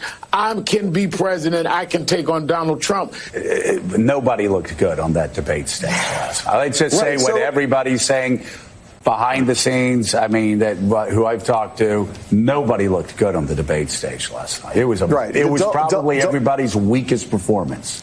I have to just say, I came away feeling worried for the Democratic Party. I felt like tonight was a night that they were going to all put the fireworks out there. You're going to see the best of the best. And it just felt like a big bowl of cold oatmeal. I mean, this is the liberal media, man. I mean, the ones that pump up these losing Democrats, they are now admitting that it's dying on the vine. Well, they have to maintain some kind of relevance, and they know that people are saying this is ridiculous, so they can't keep hyping it up, because the pushback, as people, they go out and talk to people, is that way. So they have to, in order to maintain any kind of shred of, legitimacy, they got to kind of acknowledge what people are saying. It also makes me wonder if they're kind of setting the stage for Hillary to step in. Okay. Because now everybody's like not a good candidate. So it's like, okay, now why are they all of a sudden not pushing outside the fact of what I just said? It makes me kind of the back of my mind to think that's probably good. What could happen? Well, I'm sure that is what they're shooting for the simple fact, Hillary, they're playing the trailer now. She's got some new little thing about herself coming out on Hulu now, where everybody's going to be talking about her and she's going to be interviewed. So, yeah, I believe you that they're setting stage to bring her out. Now, I'm going somewhere with all this. Let me cover another tweet. A fellow by the name of Greg Rubini, he tweeted this. Number one, why the deep state framed General Flynn? Question. What does General Flynn know that is so damning for the deep state? So, what does the sentence, "Flynn knows where the bodies are buried," really mean? Number two, General Flynn knows who created al-Qaeda. He knows who gave al-Qaeda and Osama bin Laden weapons and money. All right. Brzezinski, yes, the father of NBC Mika Brzezinski, and the CIA created the al-Qaeda in a secret agreement with Saudi Arabia. You will be amazed that Brzezinski confessed it in an interview. The U.S. gave al-Qaeda the weapons through the State Department and mill contractors. The CIA trained the al-Qaeda terrorist and bin Laden. Saudi Arabia and Qatar provided the money. The British and the French participated. Now, hold this thought, Chuck. The British and the French participated. Hold that thought. Number 5. General Flynn knows who created ISIS. He knows who gave ISIS weapons and money. Answer. Obama, Hillary Clinton, John McCain, John Brennan, and the CIA created ISIS. The U.S. gave ISIS the weapons through the State Department and mill contractors. The CIA trained ISIS, and Saudi Arabia and Qatar provided the money. Now, let me take you back. I'll to back this up. All right. Here we go. As I've said before, this aspect of our strategy was moving too slowly, but the fall of Ramadi has galvanized the Iraqi government. So with the additional steps I ordered last month, we're speeding up training of ISIL forces, including volunteers from Sunni tribes in Anbar province. That was Obama admitting, whether it was a slip of the tongue or what. Now, Al-Qaeda and ISIS used those weapons and money to kill tens of thousands of U.S. soldiers and thousands of American citizens. This is called aiding and abetting the enemy. Who did this by law is an enemy combatant. All right. Now, so Trump came out in his speech after we killed Soleimani and stated that it was the money that Obama had sent Iran that paid and financed those missiles that Iran attacked our bases with after the Soleimani attack. Okay. So all of this is coming out. Now, I'm building a case here. Right. When we hear there's going to be something big that could happen in this Virginia uprising, look at everything that has come out this week. Even the Democrat media is saying, man, that was the worst debate I've ever seen. We're dying here. Yeah. All right. Pelosi has a ritual, a ceremony is what the media is calling it. Oh, what a ritual. This was spiritual. This was religious. This ceremony of bringing the impeachment. I wanted to throw this idea in there, talking about what you're saying with this being a religious thing. You can, I think, make the case that the Democrats, their religion is their position. Like I could honestly see, it's interesting that they said that. It's like a religious ceremony. That's the kind of like grip this has on them. Like if they lose their position, they lose their religion. Right. Like it's so. For people to go, oh, that's crazy that they would do something like that just because they lost their position. Is it? Is it crazy that somebody would completely be willing to destroy everything when they lose their faith in what they believed and built their whole life in? No, it's really not. Right. That's why it doesn't surprise us to see them doing this stuff and that this could be possible. Because you remember you have that it's going to be too hot to handle thing. Remember we keep coming back to Pelosi saying that. It'd be, I think it was Pelosi, right? She said too hot to handle. I'm going to make it too hot to handle. The too hot to handle. Then they had that Texas shooting. Yeah, all these yeah. And I think you start looking back all the stuff they're saying, and kind of look at it through that lens. Yeah. I honestly don't see. That's why people go, oh, it's so crazy. It's like, well, is it? Use your brain. What happens when somebody's whole life falls apart? Right. It's like they're going down the ship. They're grabbing everything they can, trying to stay afloat. Exactly. So it's really not a stretch to believe that they would do something like that. It really isn't. I know. That's the whole point. Now, this leads me, I wanted you to hold on to the fact that the British and the French were helping in the funding of this, okay? Yeah, I remember that. Now, Sister Jamie sent me an interesting article, and it talks about the mystery of the Royal British Throne. But before I get to that, we have something pretty fascinating that's happening. Prince Charles is going to be going to Israel for the first time in his entire life. And we believe it has to do with this peace treaty. He's going to be meeting Pence over there, okay? Now, there has been a statue a few years back that was built in honor of Prince Charles, and it's a statue of a man that has these, like, massive, looks like devil wings, okay? And the title is that Prince Charles is proclaimed the savior of the world, and a statue is planned for him. Now, this statue has already been made, okay? And, people are looking at this as, could he be the Antichrist? Right. Prince Charles is proclaimed as world savior, and his timely travels to key occult pagan places seems preposterous. Is he the Antichrist? Interesting. The New World Order is coming. Are we awake? And once we understand what this New World Order really is and how it's being gradually implemented, we will be able to see it's progressing in your daily news.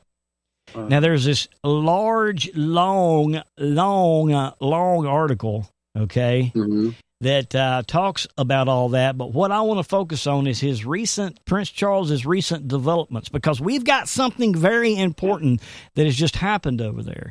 And Sister Jamie has been saying that this is the biggest thing ever, the fact that Prince Harry is exiting the family. Yeah, that meeting that they called for the whole family. Yes, and I have got a an audio clip of Prince Harry admitting they killed his mother, and the reason he is leaving the family is because he knows too much, and he's leaving the family to protect his family. He does not want Meghan to wind up. I jokingly last week said, is Meghan going to be chased down by pavarazzis and crash in a tunnel? I did not know how true that was till I heard this clip. We're going to share this in a moment. But Prince Charles's recent developments, Britain's Queen Elizabeth determined to continue. April 30th, 2002, Yahoo News. London and Reuters. Britain's Queen Elizabeth sent a clear signal Tuesday that she does not intend to step aside for her son, Prince Charles, and in her 50th year on the throne, praised the country's multicultural tolerance in changing times.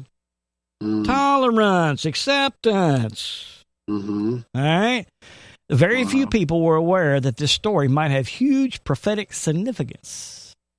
If Tim Cohen is correct in his assertion that Prince Charles is the future Antichrist, then Charles must remain a prince and not become a king. Listen to the prophecy again. And after the 62 weeks of years shall the anointed one be cut off, killed, and shall have nothing and no one belonging to and defending him. And the people of the other prince who will come will destroy the city and the sanctuary. Its end shall come with a flood, and even to the end there shall be war and desolation, or desolations are the decree. That's Daniel chapter 9. So, let us repeat the prophetically significant portion. The people of the other prince who will come. So the Antichrist is going to be a prince, not a king. If Charles were to be named a king, he would no longer be a candidate to become Antichrist. Therefore, it may be highly significant that Queen Elizabeth announced that she is not stepping down as queen, an action that would automatically elevate him to the king. If Prince Charles turns out to be the Antichrist, this announcement will loom very large in the prophetic scheme of things.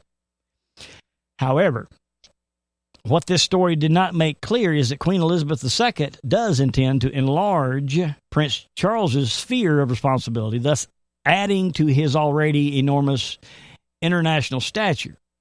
As we stated above, Charles' reputation among the followers of Islam is huge, a factor that could figure prominently into the incorporation of those 1.4 billion people into the globe government, economy, and religion. The Pope also has a substantial following amongst the Muslims because they also revere the Virgin Mary greatly, as we have mentioned in early articles. So both the future false prophet and the Antichrist have carefully cultivated strong standings with the Muslim religious community.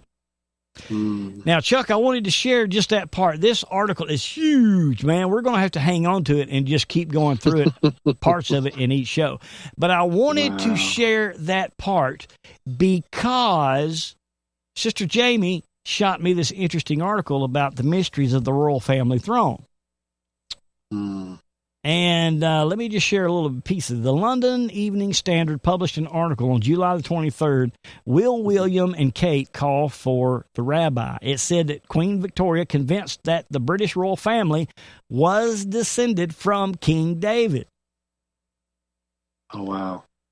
Had all her male offspring circumcised, and the tradition continued through Edward VII, the Duke of Windsor, and Prince Charles, who was circumcised by Jacob Snowman, GP, at Buckingham Palace in 1948, and his brothers Andrew and Edward are also underwent the same procedure. Now, this is claiming that the British family are descendants of David. Wow. We have Prince Charles going to Israel for the first time in his career, his life, and is going to meet with Pence on this peace treaty, the deal of the century. Okay, he is revered by the Muslims. Now, listen, I'm not pointing at Charles as being the Antichrist. I'm just saying. No, but that's pretty interesting. I'm just saying.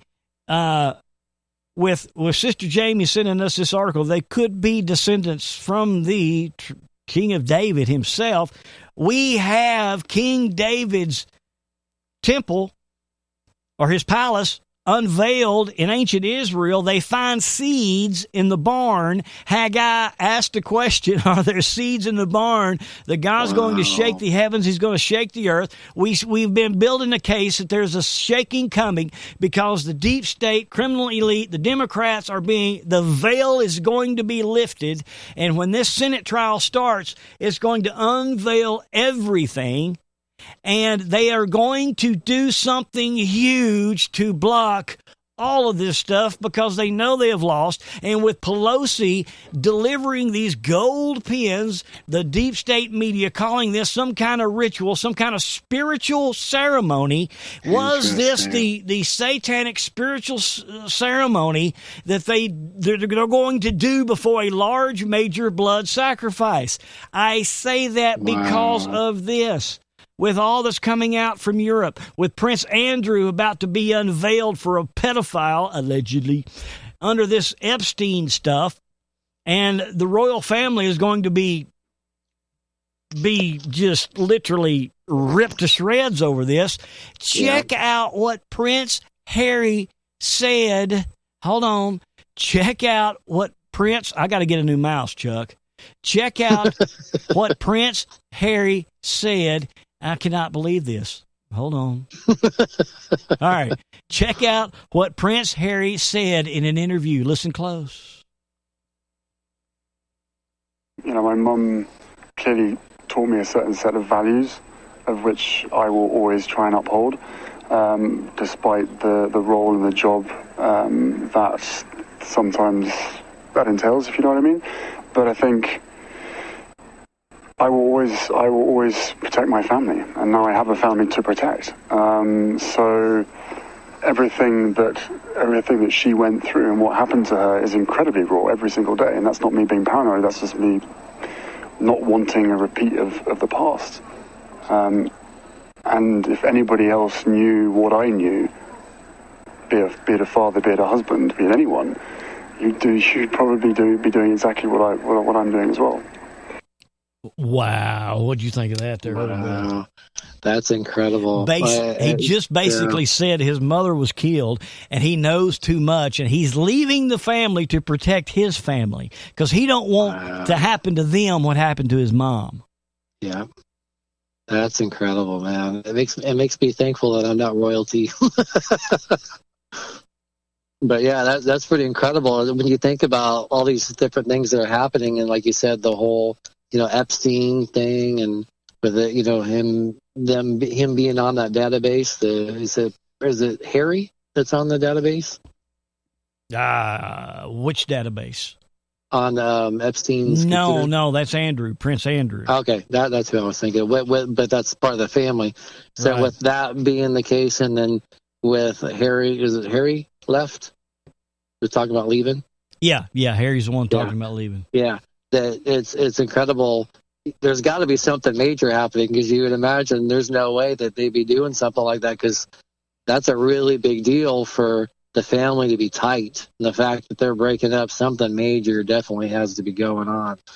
That's incredible stuff. See, you always watch on the news media, and they just totally, just ooh and ah over, them over there, all the royals.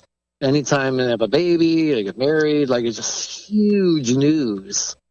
You think it would be like our king or prince, it's like, understand people making somewhat of a deal about it and like being in tabloids, but when it's all over our news, it's like, what's really going on here? I know. It is, I guess what I'm trying to say is everything that can be shaken will be shaken. And with all that Trump has accomplished this week, with all that has been, the veil has been lifted. Now, if you don't listen to programs like this, you're never going to know what's going on. But these are the latest things that are happening, friends. Trump is excelling in everything that he's laying his hands to, and he is defeating the deep state at every turn, at least up until this point. And every time they find themselves in this situation, there's either a mass shooting, there is either some sort of attack in the Middle East. They still have control. The devil is still in control. We have now what looks like Israel moving closer to a peace agreement brokered via the United States and now Britain. It's a lot of people are standing an oak that Charles is the Antichrist, but I don't mean to put those people down, and I'm not going to discredit them, but I'm just getting sick and tired of all of these people, standing an oak on who the Antichrist is. How many Antichrists has there been that, they're the Antichrist, is dead and gone now? Well, even Jesus said there are many Antichrists will come. Right, right. Many are Antichrists. But the Antichrist. Right. The Bible tells us that we are not going to know. We are not going to know. Here is how we're going to know. It's in 2 Thessalonians chapter 2, that lawlessness will abound until the man of lawlessness is revealed. All right. So we're going to have the deep state. We're going to have all of this taking of our rights. Everything that can be shaken is going to be shaken. Yep. And all we're trying to say tonight, we're telling those that are going to Virginia to protest, go protest, protest peacefully. Do not engage with the shenanigans that takes place there.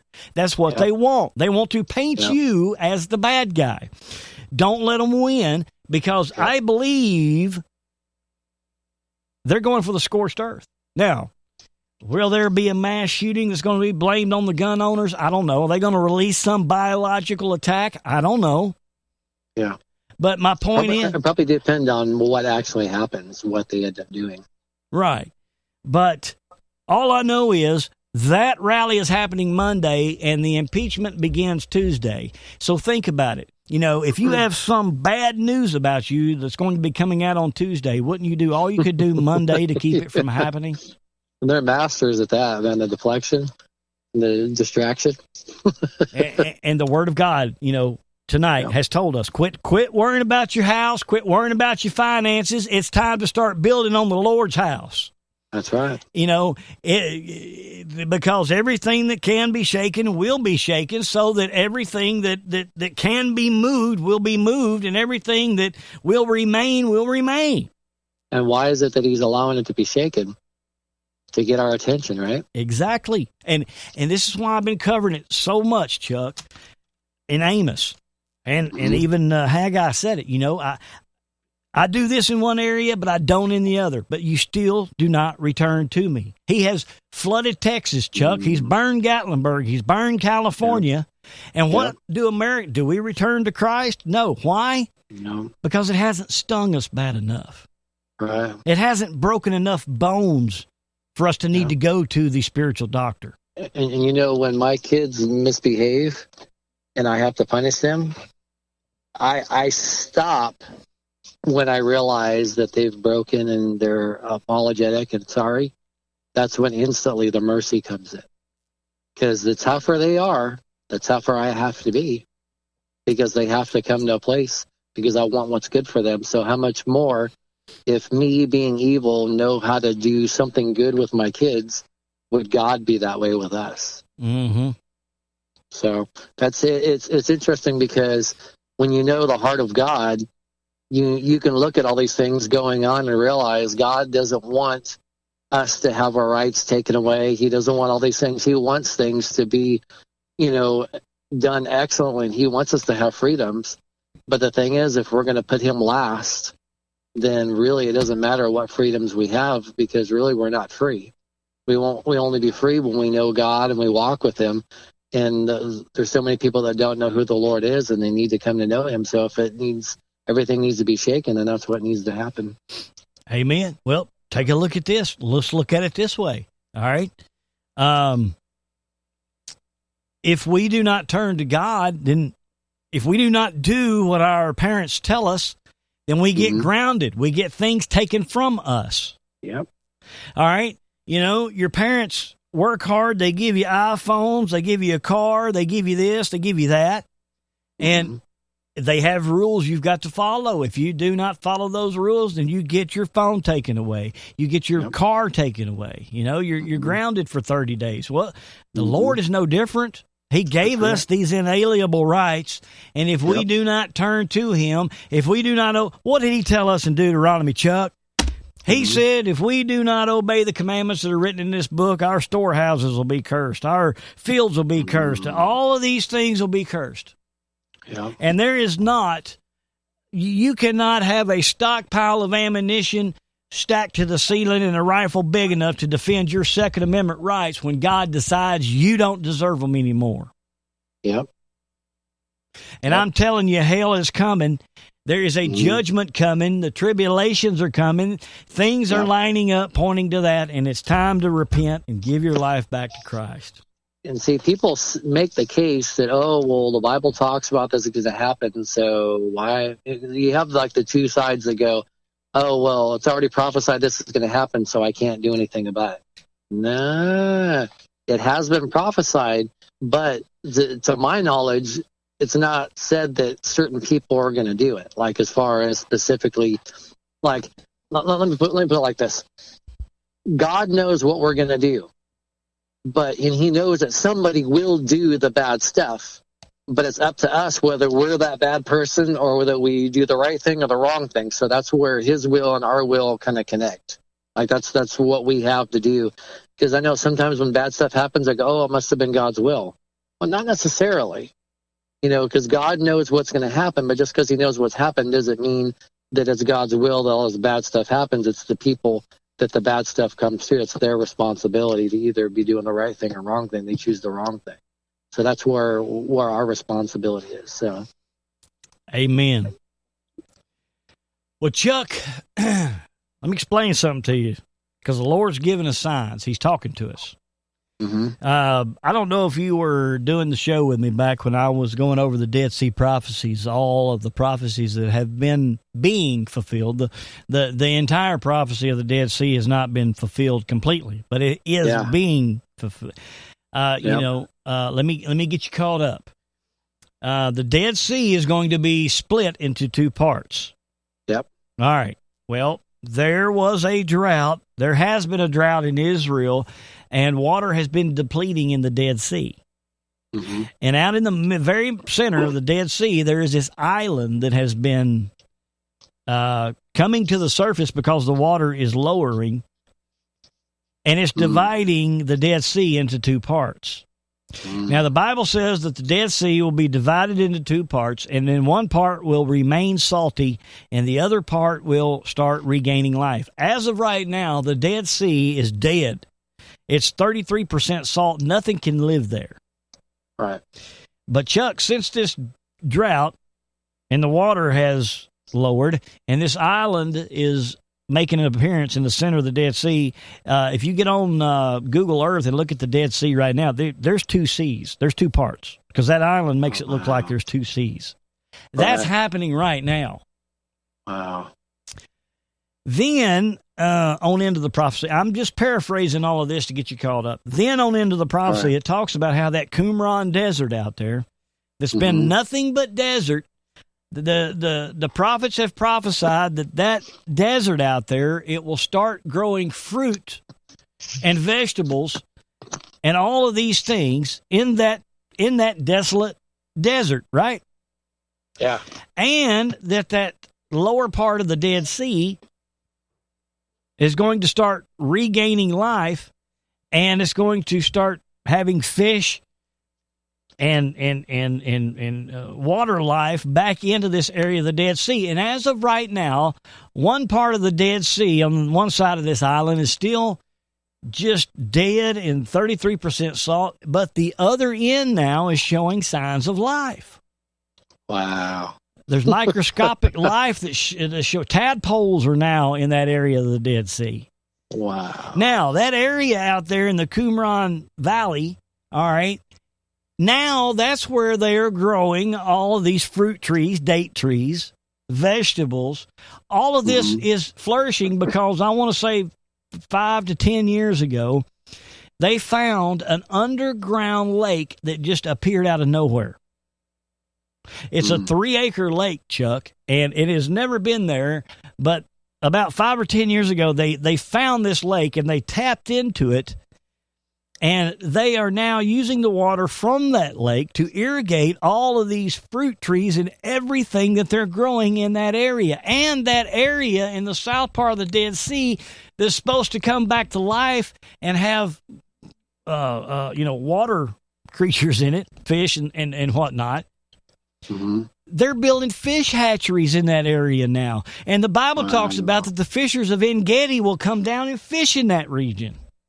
Wow. So, as we can see, it's not fully fulfilled yet, but we're seeing the fulfillment. Now, get this part. Yeah. Are you sitting down? I am still. Isaiah talks about that all of this, that Israel will feed the world in fruit, and all this fruit and everything that's growing right now out along the Dead Sea, Israel will feed the world in fruit, and that the splendor of this will be given to Sharon and Carmel.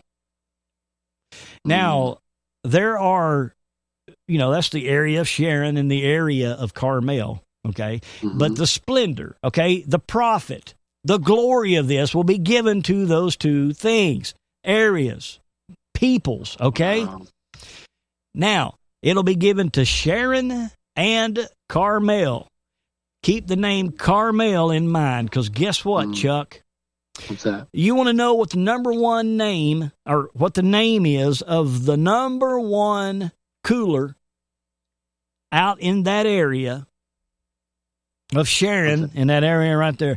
You want to know the name of the company that is growing, stocking, and shipping all of this fruit and vegetables all throughout the world. You want to know the name of that company is? What's that? The Carmel Packaging Company. I'm not making this up, man. So that's really cool. Yeah. So on and on the Dead Sea prophecies go. This is actually happening right now. Now, that's incredible. As you go on, it's not fully fulfilled yet, but we are in the process of seeing it being fulfilled. Wow. Now, this week, Israel has had a lot of bad rain. Also, in the Dead Sea prophecy, God tells us that there is going to be a river that's going to flow from Jerusalem all the way down into the Dead Sea, and that river is going to bring life back to the Dead Sea. Over these past 5 to 10 years, Chuck, there has been small earthquakes and sinkholes from that Dead Sea region all the way up to Jerusalem. Just periodically from time to time, but it's changing the geological formation of that area. Wow. It is. You can go look it up. Incredible. I mean, they're nothing major. I mean, they had a few major ones, but sinkholes and little tremors is starting to change the geographic formation of that area between Jerusalem and the Dead Sea. Wow. Now, this week, cool. Some have claimed that a Bible prophecy in the book of Ezekiel, one of the major prophetic books of the Old Testament, has been fulfilled after footage emerged of floodwaters appearing to flow eastward from Jerusalem toward the Dead Sea. A Bible prophecy has alleged being fulfilled after an astonishing video showed rivers appearing to flow from Jerusalem toward the Dead Sea. And record-breaking volumes of rain have fallen across Israel, with more than 40 centimeters of rain falling north of Jerusalem in what has broken a 51-year record. Deadly flash floods across the nation have already claimed the lives of a young couple in Tel Aviv, but a new terrifying video showing a torrent of water appearing and flooding a road has led some to sensationally claim a biblical prophecy is being fulfilled. Chuck, there was a river of flash flood water that ran down that exact valley, and it ran from Jerusalem all the way to the Dead Sea. Wow. It's 18 miles. 18 miles of bed that this water has cascaded down to the Dead Sea. Wow. Now, this article is saying that it has allegedly fulfilled prophecy. Mm-hmm. I don't think that it did. Okay? Okay. My opinion, I don't think it did. When it's prophesied that a river will flow from Jerusalem to the Dead Sea and it will, spring life back into the Dead Sea, there's only one way for a water system to do that, and that would be a continuous water flow. That would be a continuous cycle. That's the way the earth operates, Mm-hmm. It comes in, cleans out the waste, brings in new, rinse, lather, and repeat, okay? You think it's like a volcanic thing? No. It pushes the hot water up into it, or what? No, I think that God is actually going to allow a river to be there. Wow. I don't think it's going to be a flash flood. Right. It's what I'm trying to say. Okay. So I don't think that this is prophecy. I don't think this is Bible prophecy, this flash flood. However, God has given us signs and wonders. And I believe, since this has happened this week, I believe that with everything that we've covered tonight and everything that we're seeing biblically, Chuck, mm-hmm. I think this was a warning from God letting us know, hey, I can fulfill prophecy. And I am going to fulfill prophecy. And this is just a warning to you that there is a river coming. Mm-hmm. So for those of us who awake that see this, I feel confident in my spirit this is not a fulfilled prophecy. This was just a flash flood. I'm not going to say it's coincidental. This was just a flash flood, but it was God's way of saying, hey. I'm getting ready to do something right here. Yeah, you better pay attention to me because things are happening. Wow. So that's very cool. Yeah, I think when this prophecy is fulfilled, it will be a consistent flow of water continuously. Well, we know something's going on, like you're talking about that Dead Sea splitting in two. We're already seeing that happen, so that right there is pretty huge, just that alone.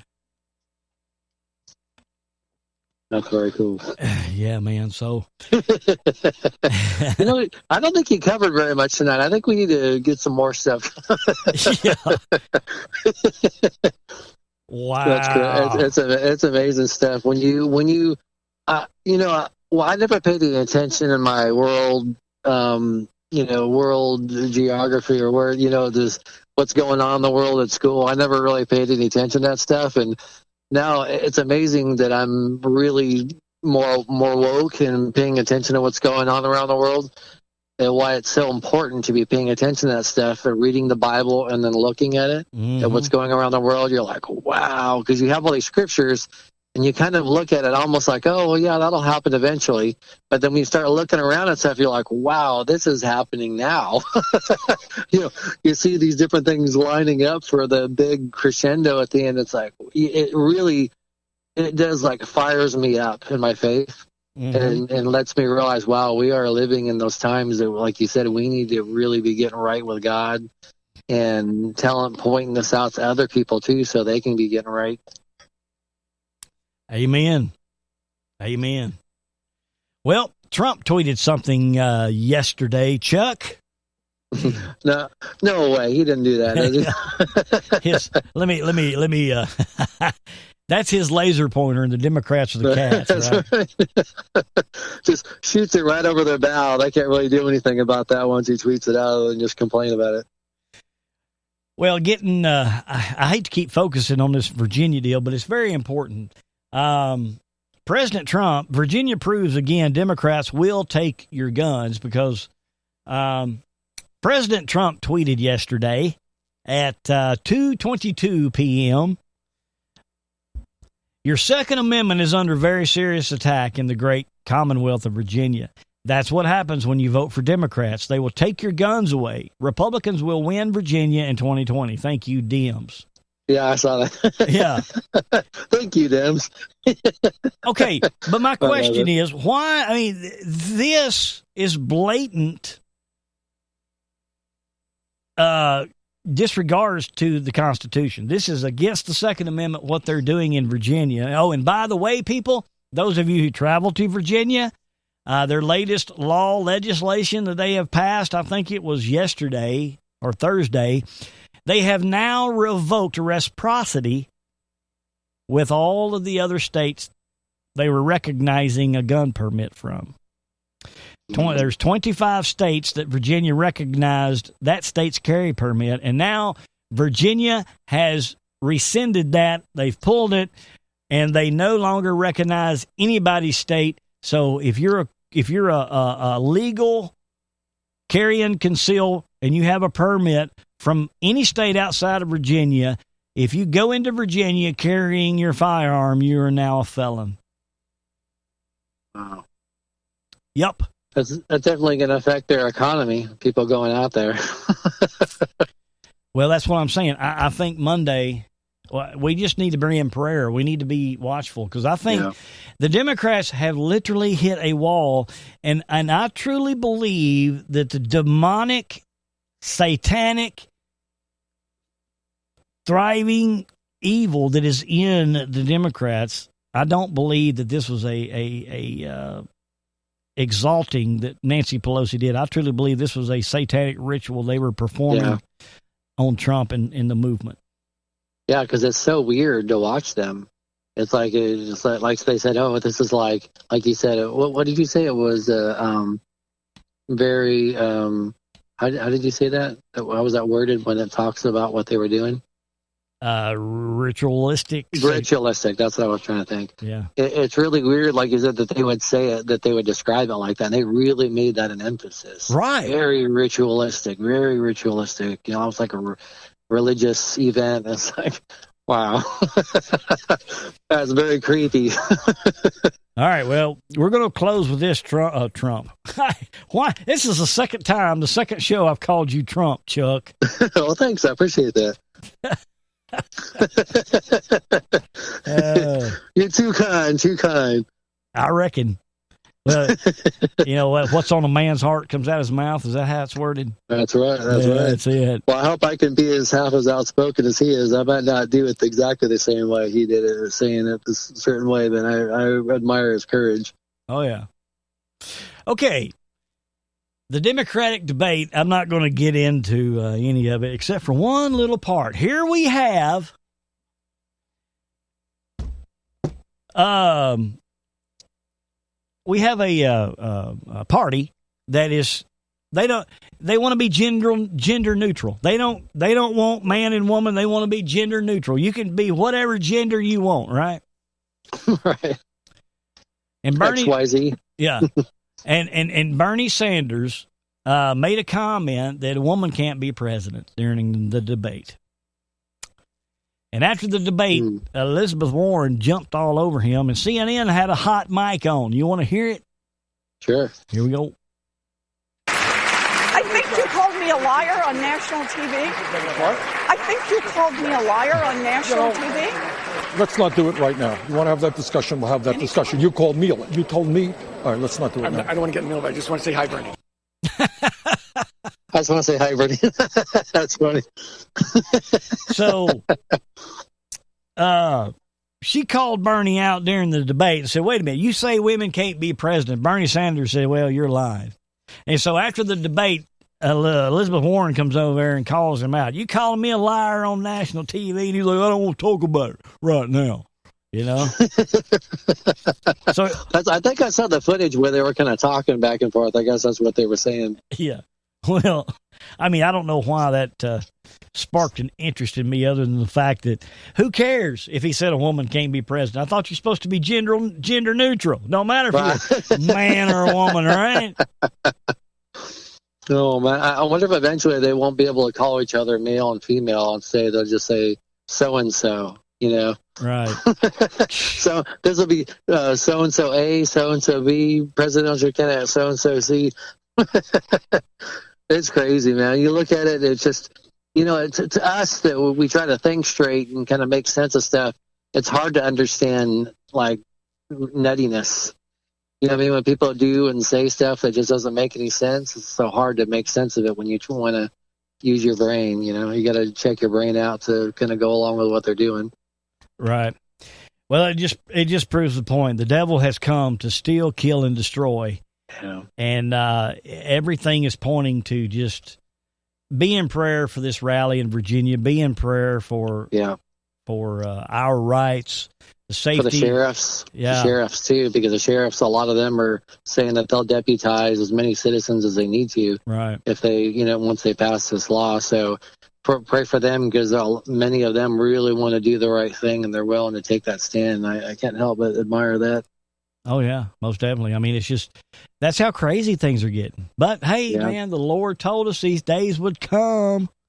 Well, you know, and it gets people's attention. You know, when like you said, when everything will be shaken, will be, you know, what can be shaken will be shaken. Right. That's kind of the cool thing about drama when it comes up, because it makes you deal with the problems. Like if you don't have to deal with drama, you won't deal with the problems a lot of times. Unfortunately, you know, when we're aligning ourselves with the Lord, we're willing to deal with problems. But when you're not, it takes everything being shaken to deal with it. So, unfortunately. That's just it. You know, we're made in the image of God, and my dad was made in the image of God. And I guarantee you, if I didn't do what he said, there came a shaking. And shaking of your backside, hell. and I'm telling you, back in my day, there was no timeout. If you were putting time out, it was because you were unconscious. So, yeah, that's not. You turned out pretty good, I think. That's not funny, Chuck. It's all fun and games until somebody gets hurt. That's hilarious. My brother said. That's right. So, no, you know, it's interesting because, you know, your dad obviously cared enough to discipline you. So that's what these Democrats need. They need a big spanking. Well, they do. But I'm afraid the Lord has given us a shaking, and we have a shaking coming. So, Chuck, why don't you lead us in a closing prayer? Pray for Israel and pray for especially the gun rally. And we'll close the program. All right. Dear Lord, I just thank you so much again for the awesome opportunity, Lord, to talk about truth, Lord, that we're just very excited and just humbled, Lord, that you would use us, God, to speak your truth. Lord, I just pray you would soften the hearts of everybody who listens, that they would receive what it is that you want to speak to them, Lord, that they would recognize the reason that things are being shaken is that way they can get our attention. Lord, I pray for this whole gun rally there in Virginia, Lord, the Second Amendment rally. I pray that you would give these citizens wisdom and insight, the sheriffs, all the law enforcement, Lord. May they not be willing to enforce these unconstitutional laws that they're trying to pass. And I just pray that you would cause there to be a spirit, your spirit of peace would be there, Lord, and they would be able to see these troublemakers that are trying to come into town to cause problems, and that the police would be able to arrest them and diffuse what's happening, Lord. And I just pray also, Lord, that people would recognize the reason this stuff's happening, Lord, is because people need God, that these leaders need to be people who honor you, Lord, so they're not doing boneheaded stuff like this. Lord, I pray also for Israel, that I just pray for all of them, Lord. I pray the ones that don't know you, Lord, they would come to know you, all the Jewish people and everybody over there, Lord. I pray that those who do, you just encourage their hearts. Lord, help us to have the right perspective on all these world events, God. We just thank you so much, Lord, that you're in control, and no matter how crazy things get, Lord, you are still in control, and you never fall off your throne, Lord. You're always right where you need to be, and you're in control, Lord. Help us to be confident of that, Lord, in Jesus' name. Amen. Amen. Well, Chuck, there's a fiery furnace that's been lit. And we're there's a fiery furnace that's been lit, and we're standing at the entrance, and we're going to have to make a decision. Are we going to bow to the worldly king? Yep. Or are we going to bow to the spiritual king?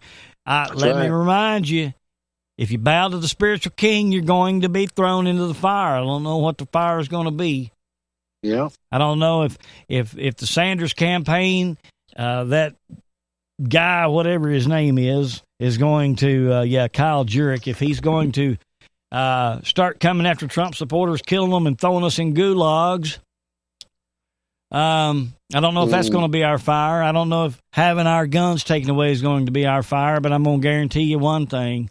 It's interesting. They're coming after our guns now, knowing that if Trump gets elected, they're going to come after us next. Yep. Either way, huh? And so, friends, we're facing a fiery furnace. So you either bow to the worldly God or you bow to the God of Abraham, Isaac, and Jacob, because we're all going in the fire. We're not going to be delivered from the fire. But if we stand under the wing of the shadow of the Almighty, we will be delivered while we're in that fire. Amen. And if we don't, go ahead. This is as close to hell as we're going to get. So that should be encouraging to you. Amen. Yep. And this is as close to heaven as the worldly people are going to get. So. Yeah, and that should break your heart for them. That's and right. make you want to pray for them. Amen. Yeah, I totally agree. Well, Chuck, buddy, it's been fun. We done put another one in our back pocket. I know, man. It's exciting, man. It's just such a blessing to talk about what God's doing and to kind of inject some positive, reinforcement into crazy stuff that's happening. It's all in our perspective. We have that godly perspective. We can have that kind of attitude. Amen. Well, I guess this rain has affected your career a little bit. You looking forward to getting back at it? Yeah, well, we'll see what happens tomorrow. It's supposed to be like a high of 32, so we'll find out what happens. The temperatures are dropping back down. We've been spoiled the last couple of weeks. It's been really nice here. Oh yeah, with the exception of the rain, but the temperature has been good. Oh yeah. Well, all right, friends. Lord's willing, and the creek don't rise. See you next weekend. I am Old Smokehouse, and I'm Chuck Bird, and we'll catch you later. Bye bye. Bye bye. Smokehouse. To talk to Smokehouse, dial 712-770-3857. That number once again is 712-770-3857. Then dial 252-380, followed by the pound sign. Call in to join the show. SmokehouseStudios.net. God is among us. The door to the ark is slamming shut.